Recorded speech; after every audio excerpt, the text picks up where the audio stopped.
Manje tinogomunzwira tsitsi sei iye Arumwa Nechekuchera ko waitangirei musindo Amazon ndiye wakatanga zvinhu zvezvezvo manje chiona zvakuitika kwaari mure Zimbabwe. Welcome back pamuzinda wevanhu neni super nexus mure Zimbabwe. Right now news dzandinadzo ma1 aya ndio anonzi mafunnies, you know, it's like a made up story. This is a movie straight, made up story straight. Right, mure Zimbabwe. Emerson Mnangagwa, as we speak right now, mukomana ari pama1 ekupedzisira. You see, ndokumwe kutsvaga kusira vana vako nhamo zvisiri necessary.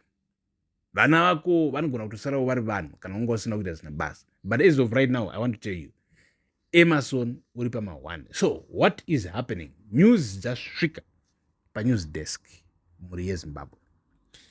And unfortunately, Mnangagwa watengeswa nemunhu wokuti nobody expected kuti Mnangagwa angatengeswa nani. Murezba mumuziva mufesa anonzi Ziyambi, the Minister of Justice in Zimbabwe. Right now, muri Zimbabwe, mukomana watengesa dambudzo Mnangagwa. Zimbabweans, you would ask with Iwe, Nexus. How would Ziyambi sell out Mnangagwa? So, muri Zimbabwe, tiri kunzwa information iri kutitaridza kuti Ziyambi cooperated nema war veterans akasungisa Mnangagwa ku Constitutional Court.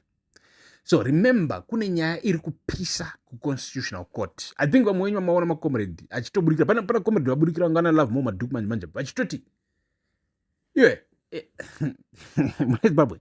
This guy is in Zimbabwe.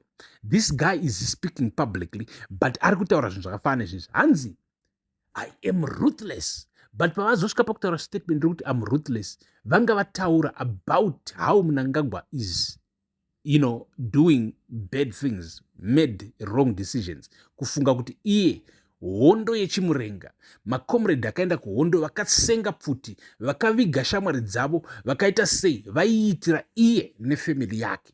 And this is Mnangagwa's conclusion. He thinks somehow everybody was just fighting for him to be the president for life and establish a dynasty. Pasnazo.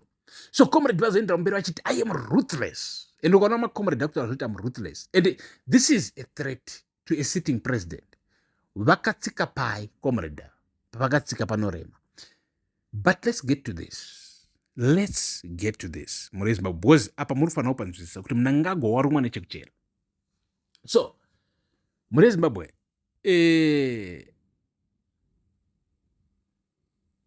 tiri kutaura pamusoro peizvozvo kuti Mnangagwa warumwa Nechekuchera.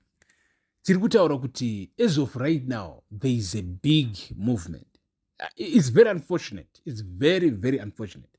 It's a big movement inenge ichiitika kuma Zimbabwe courts. And the Ziyambi who provided, according to the alleged information, he provided the certain clauses that are in the Zimbabwe constitution that panguva, at the time he was drafting Cap 3, Ziyambi, because ndio anenge atuma kavadzita ichichi. So panguva that he was drafting Cap 3, paakaona nyaya yekuti we are going to extend the president pasina referendum to say, he actually read the whole constitution to try and find out what will those people who oppose us use against us in the constitution. And so he read the constitution, he knows the constitution, and he knows all the clauses that fights against establishing Cap 3 personal referendum. And so Ziyambi Urgunzi, he just sent a document containing that information, that research, everything, to the camp Yema comrades who are in the Constitutional Court fighting against Mnangagwa and his Cap 3. And Ziyambi did this because somehow, it said that he received intel information, an intelligence report ichimutaridza kuti actually Mnangagwa is not going to survive Cab 3. Cab 3 is the end of Mnangagwa. Cab 3 is the end of Mnangagwa's government. It might take a couple of days, Zimbabwe. It might take a couple of weeks, but it's happening. And Zambi, once he received that intelligence report, knew what is coming for him. It's being another Jonathan Moyo. He would have to run outside the country and stay there forever. Forever. Otherwise, kana asingadi kutiza munyika, he must cooperate. He must work with these comrades. So we are hearing with this is exactly what is happening right now. So Zimbabwe, I am a one. Mafanis ukaona Zambi apandukira Mnangagwa, Zambi akushanda nechiwenga faction, ne military faction, then you start to understand something deeper.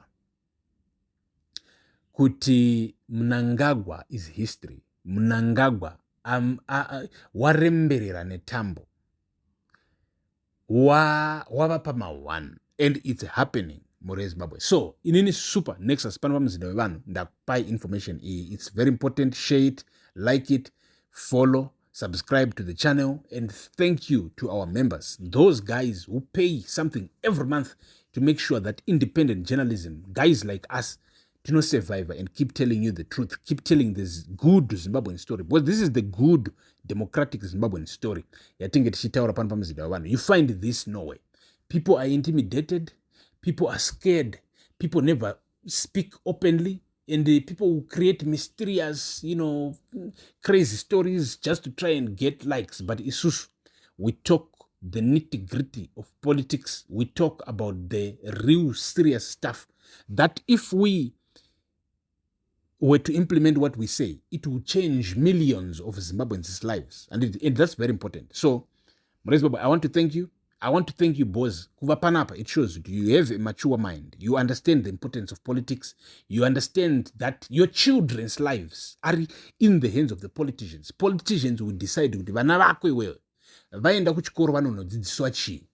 And whatever the politicians will decide, that will create your child's perception. It will create ndo chinhu chichapa muvono kumwana wako. So, Zimbabwe, politics is very, very important. It will be very stupid to say zvinhu politics handine nazvo, ini ndongorarama life yangu chichi unonyepa, unenge uri dunhu rekupedzisira. Because kana usiri kutevera politics, usiri kutry to contribute politically, uri stupid, uri an idiot. Because anyway, just imagine giving all of the power to somebody else to program your own children. Remember, mwana iwe unogona kutovingwa nepolisi padeni ichida kutokusunga kuti why mwana wako asiri kuenda kuchikoro. Tinomumanipulate, tinomudzidzisa philosophy yatoda isu, tinomuudzira zvinhu zvechokwadi, kwete zvaunomuudza iwe padeni unopenga and tokutokusunga tokuvharira. So understand that kana state in that kind of power, please be involved in making decisions for the state. Make sure you contribute somehow to see who ends up leading the state. Because, let me tell you this. Kana pakaita right now a crazy president from just nowhere, opinda pa president papa, they can force kuti munomunyika yatoti Zimbabwe inoyi yokuti Christianity is widespread. Christianity ndo religion inodzidziswa kuchikoro, vana RM religious studies, and say anogona kuchinja all of that oti right yava Muslim. Yakudzidziswa kuchikoro yava Muslim, yava official government religion. Pane all these state events whether tikuenda kuheroes eka or tikudi teta kutonamata kuna Allah tishedza Muhammad tichita sei. You understand? That's how much powerful politics is and how much powerful a president can be or a politician. So stay panapamzinda vanhu. Peace.